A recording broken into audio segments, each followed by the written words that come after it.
It's the perennial chicken or the egg paradox. Which is more important? Is it the idea for the business or is it the execution of the business? Now, I like to say that $1 million idea is worthless without $1 million worth of execution. So I tend to fall on the side of saying the execution is the most important part. Now, if you want to build $1 billion business, the idea is quite important, right? We talk about, Warren Buffett said, doesn't matter how hard you row if you're in the wrong boat. And the vehicle, the boat that you're in, is the idea. And so we got to get in the right boat to take us to where it is that we're trying to go at the speed in which we're trying to get there. So if you want to build $1 billion business, idea is quite important. If you want to build $1 million business or a $10 million business, I don't think the idea matters nearly as much as the execution. Now, I was having a conversation with a gentleman the other day, and he had built a $10 million construction business. And he was, saying, hey, I fall on the side of saying the idea is always the most important part. Because you could have a dog shit cleaning company and you could be doing $1 million a year, but then you're of revenue, but you have no profit because you're just, spending out the wazoo on all your ads and all your operations and all that stuff.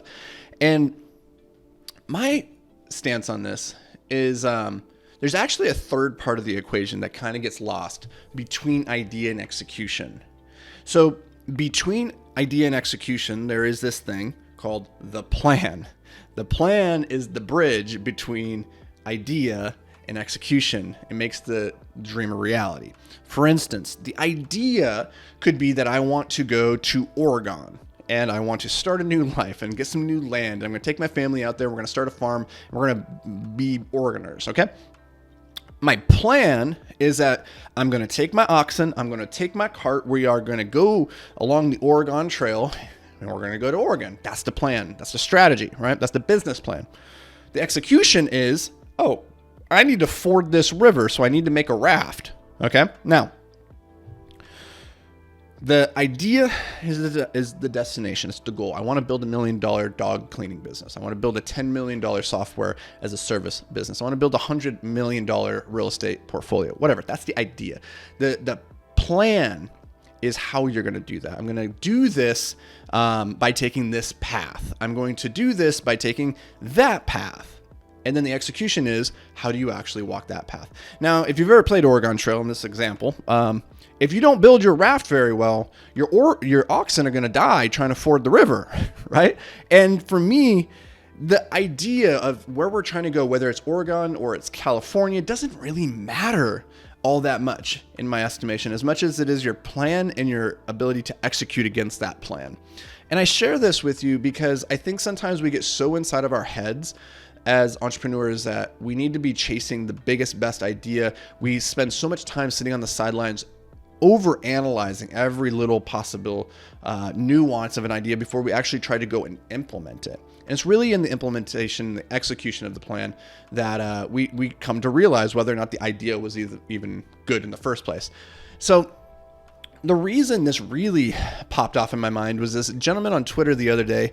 He shared how he thought it would be a very good idea to get like 6 buddies together and spend an afternoon just doing an idea brainstorming session to see if they can come up with like $1 million idea. And I was like, that sounds like a terrible use of time, honestly. Like 6 guys sitting around for an afternoon.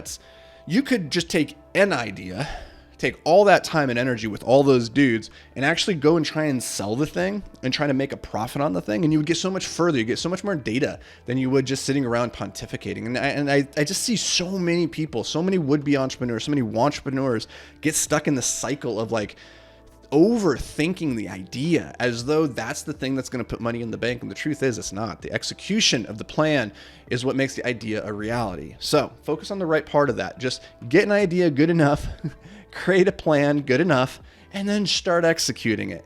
And then along the way, you can upgrade, you can pivot, you can improve on the plan, and maybe get a better clarity about like where you want the idea to take you. Because after all, like if you're in Pennsylvania back in like the 1700s and you've never been to Oregon, you don't know what Oregon's like. It's an idea, it's a dream, but once you get there, you might decide this was actually the wrong idea. This is not where I want to be at all. And then you can pivot and adjust, right? But only if you actually make the trek from Pennsylvania to Oregon through the execution of the plan can you make the idea a reality. So focus on the right part of that equation. Focus on the execution. Focus on the plan. Idea, largely irrelevant in my book, at least on your first business. So that's going to do it for me, guys and gals. I hope you got a little mindset shift on this. If you have a friend, if you have somebody in your life who just talks and talks and talks about these big $1 million ideas but never actually does anything, send them this podcast and be like, hey, listen, stop talking, start doing. Go listen to Anthony. He'll set you straight. So that's going to do it for me, guys and gals. I appreciate you. We'll catch you in the next episode.